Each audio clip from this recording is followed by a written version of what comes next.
My parents must have thought they had a crazy kid, 'cause I was one of those kids who always knew what I wanted.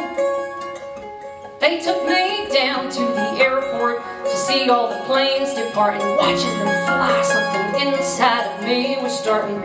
I was 8 when I told them that I'd be a pilot, but I was too young and too short, and there were no female captains, and my dad said, be patient.